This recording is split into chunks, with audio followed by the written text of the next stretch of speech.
중국 기업이 발표한 인공지능 딥시크의 여파로 엔비디아 주가는 또 폭락했습니다. 엔비디아 시가총액 847조 원 증발, 챗GPT의 아버지 샘 올트먼을 덜덜 떨게 만든 범상치 않은 뉴비가 등장했습니다. 1월 20일 중국 스타트업 딥시크가 내놓은 인공지능 모델 딥시크 R1입니다.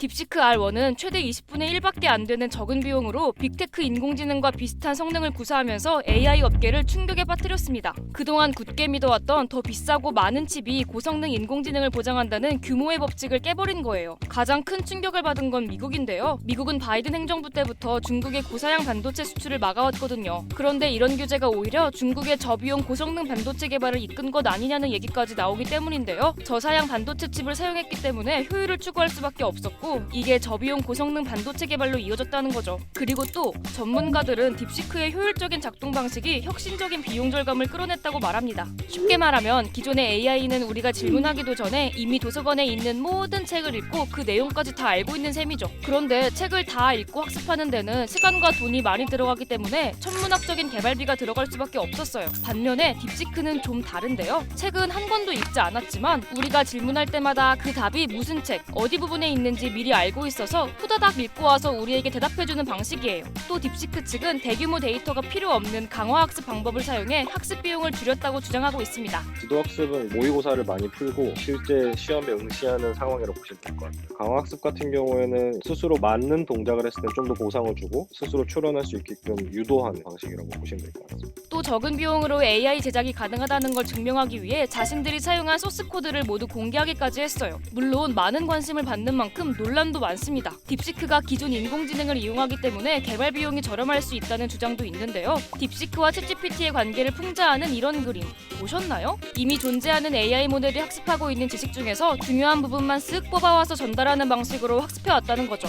개발 비용에 대해서도 의견이 분분합니다. 딥시크는 딥시크 R1을 개발하는데 약 75억 원을 사용했다고 밝혔는데요. 그런데 R1 모델이 개발되기 전에도 딥시크는 인공지능 모델을 꾸준히 만들었거든요. 이전 모델을 만들었을 때의 개발 비용은 포함하지 않아서 실제 비용보다 훨씬 적은 비용으로 줄여서 말한 게 아니냐는 거죠. 엔비디아의 고사양 칩을 밀수해서 사용한 게 아니냐는 의혹도 있고요. 마지막은 보안 문제인데요. 사용자 정보가 유출될 수 있다는 겁니다. 중국 정부가 언제든지 들여다볼 수 있다고 하는 문제점, 특히나 데이터 주권이나 국가안보 이슈가 되는데 어떤 식으로 대응할지가 문제가 될 것 같아요. 중국 기업인 딥시크의 이용자 정보는 중국 서버에 저장이 되는데요. 수집하는 정보가 다른 업체에 비해 너무 광범위하다는 지적이 나오고 있습니다. 생년월일, 이름과 주소와 같이 기본적인 정보 외에도 키 입력 패턴 또는 리듬, 즉 타이핑 패턴을 수집하고 있는데요. 타이핑 패턴은 사용하는 사람마다 달라지는 정보인데 이를 통해서 현재 사용 중인 사람이 이전에 사용했던 사람과 같은 사람인지를 식별할 수 있게 된다는 거죠. 다만 타이핑 패턴 수집 자체가 과도한 개인정보 수집이라고 말하기는 어렵다는 의견도 있습니다. 정보 수집 자체보다는 수집을 거부할 수 있도록 하는 옵트아웃 기능이 없다는 점이 문제라는 지적도 있습니다. 다른 AI 모델들은 옵트아웃 기능을 통해 AI 학습이나 연구를 위한 데이터 활용을 거부할 수 있지만 딥시크에는 옵트아웃에 대한 언급이 없다는 거죠. 정보 주체의 선택권을 보장하지 않는 거는 분명히 문제가 되는 거고요. 우리나라 법에서도 마찬가지로 요구를 하고 있고요. 챗GPT 같은 경우에도 초창기에 그런 문제가 있어가지고 나중에 옵트아웃 할 수 있게 바꿨거든요. 딥시크 같은 경우에도 이용자 선택권을 보장하는 방향으로 바꿔지지 않을까. 이런 우려 때문에 딥시크 사용을 제한하는 나라들이 늘고 있습니다. 일본과 타이완 정부는 공무원이나 공공기관 중심으로 딥시크 사용 금지령을 내렸고요. 미국은 의회와 국방부 직원들에게 접속 자체를 금지했어요. 이탈리아는 휴대전화에서 앱 다운로드 자체를 차단했고요. 우리나라에서도 정부기관을 중심으로 딥시크 제한 조치가 확산하고 있는데요. 개인정보보호위원회는 딥시크 본사에 개인정보 수집에 적법성을 묻는 공식 질의서를 보냈고요. 행정안전부에서는 중앙부처와 17개 광역지방자치단체에 딥시크와 같은 생성형 AI 사용에 유의해달라는 공문을 보냈습니다. 공문에는 생성형 AI의 개인정보 입력을 자제하고 결과물을 무조건 신뢰하지는 말아야 한다는 취지의 내용이 담겼는데요. 실제로 딥시크는 중국 정부의 입장에 난처해질 수 있는 질문에 대해선 철저하게 회피하거나 거짓된 답변을 내놓기도 했습니다.